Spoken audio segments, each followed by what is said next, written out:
Hello বন্ধুরা, এই মুহূর্তের আবহাওয়ার খবরে সবাইকে স্বাগত জানাই। তো আজকে 9 জুলাই 2024 এই মুহূর্তের আবহাওয়ার খবর আমরা দেখতে পাচ্ছি। উপগ্রহ চিত্রে কিন্তু কলকাতায় কিন্তু ভারী কোথাও মেঘ নেই, ছিটেফোঁটা মেঘ। উত্তরবঙ্গে কিন্তু ভারী মেঘ, বৃষ্টি হচ্ছে। আলিপুরদুয়ার, কোচবিহার, জলপাইগুড়ি, শিলিগুড়ি, দার্জিলিং ভারী বৃষ্টির সম্ভাবনা 11 থেকে 12। উত্তরবঙ্গে কিন্তু রেড অ্যালার্ট দেওয়া হয়েছে। আসামেও কিন্তু ভারী বৃষ্টি হওয়ার সম্ভাবনা 11 এবং 12 জুলাই। ঢাকা এবং বরিশালে কিন্তু এখন বৃষ্টি হবে। চিটাগং, মহেশখালী এবং কক্সবাজার এখানে কিন্তু এখন ভারী বৃষ্টি হওয়ার সম্ভাবনা আছে। পুরুলিয়া, বাঁকুড়ার দিকে কিন্তু এখন কোনো বৃষ্টি হওয়ার সম্ভাবনা নেই, কলকাতাতেও নেই। এবং আমি যদি একটু বৃষ্টির ফোরকাস্টটা দেখে নিই, তো শিলিগুড়ি, আলিপুরদুয়ার, কোচবিহারে কিন্তু দারুণ বৃষ্টি হচ্ছে। আজকে দুপুরের দিকে কলকাতায় একটু বৃষ্টি হওয়ার সম্ভাবনা কিন্তু আছে আজকে দুপুরের দিকে। এবং আজকে 10 তারিখ কিন্তু আজকে পুরুলিয়া, বাঁকুড়ার দিকে একটু পরে বৃষ্টি হওয়ার সম্ভাবনা আছে। এবং 11 তারিখ আমরা যেটা দেখাচ্ছিলাম, উত্তরবঙ্গে কিন্তু অতি ভারী বৃষ্টি হবে। আপনারা দেখতেই পাচ্ছেন, ভারী থেকে অতি ভারী বৃষ্টি, এক্সট্রিমলি হেভি রেইনফল উত্তরবঙ্গে হবে। এবং বেশিরভাগ শিলিগুড়ি এবং দার্জিলিংয়ে কিন্তু মানে এক্সট্রিম রেড অ্যালার্ট দেওয়া হয়েছে।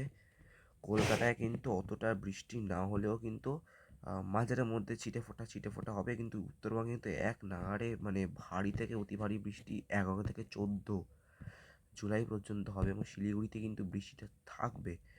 আমাদের দক্ষিণবঙ্গের দিকে কিন্তু পুরো ক্লিয়ার আকাশ। উত্তরবঙ্গে বৃষ্টি চলবে, কিন্তু দক্ষিণবঙ্গে কিন্তু 17, 16, 17, 18 কিন্তু একটু বৃষ্টি হওয়ার সম্ভাবনা আছে, সামান্য বৃষ্টি হওয়ার সম্ভাবনা। আমি যদি একটু দেখি রেইন অ্যাকুমুলেশনে গিয়ে নেক্সট 10 দিনের মাথায় কিন্তু 41.6 মিলিমিটার বৃষ্টি হবে নেক্সট 10 দিনের মাথায়। এবং পুরুলিয়া, বাঁকুড়ার ওদিকে কিন্তু 20 মিলিমিটার বৃষ্টি, মানে একদমই লাইট বৃষ্টি আগামী 10 দিনে কিন্তু খরা হতে চলেছে আমাদের দক্ষিণবঙ্গে। উত্তরবঙ্গে আপনাদের একটা কথা জানিয়ে দিই, উত্তরবঙ্গে কিন্তু আলিপুরদুয়ারে আগামী 10 দিনে 809 মিলিমিটার বৃষ্টি, শিলিগুড়িতে 500 মিলিমিটার, দার্জিলিংয়ে 400 মিলিমিটার মতো বৃষ্টি। এবং এদিকে মালদা, উত্তর দিনাজপুরে কিন্তু 300 মিলিমিটারের মতো বৃষ্টি হবে।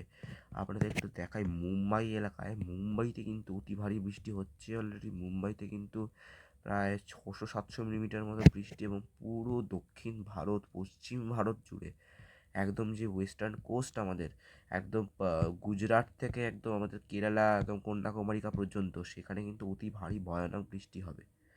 আন্দামানেও কিন্তু থাকবে ভয়ানক বৃষ্টি। তো বন্ধুরা, এইটা গেল বৃষ্টির খবর। আমি যদি একটুখানি তাপমাত্রায় চলে আসি, তো তাপমাত্রা কিন্তু এখন অনেকটাই কমের দিকেই আছে, ঠান্ডা ঠান্ডা লাগছে। এখন বাজে ভোর 6টা। তো এখন যদি তাপমাত্রা দেখি 27 ডিগ্রি, পুরুলিয়া, বাঁকুড়ার দিকে কিন্তু 25, এবং মালদা, উত্তর দিনাজপুর 27, শিলিগুড়ি 25, আলিপুরদুয়ার 26, গোয়ালপাড়া 27, এবং দার্জিলিংয়ে কিন্তু অনেকটাই কম, 18। তো আমি যদি একটু বেলার দিকে যাই, আজকে ম্যাক্সিমাম তাপমাত্রা কত উঠবে, তো ম্যাক্সিমাম তাপমাত্রা কিন্তু আজকে উঠবে 30 ডিগ্রি সেলসিয়াস, 31 ডিগ্রি সেলসিয়াস উঠবে আজকে ম্যাক্সিমাম তাপমাত্রা। দক্ষিণবঙ্গে 33 কোথাও কোথাও উঠবে, মালদা, মুর্শিদাবাদে 33-34 ডিগ্রি থাকবে। এবং উত্তর দিনাজপুরেও 34 ডিগ্রি থাকবে। শিলিগুড়িতেও কিন্তু 27-28 ডিগ্রি থাকবে, কারণ বৃষ্টি হবে। আলিপুরদুয়ার 29, এবং দার্জিলিংয়েও কিন্তু সেই 20-22-এর মধ্যেই থাকবে।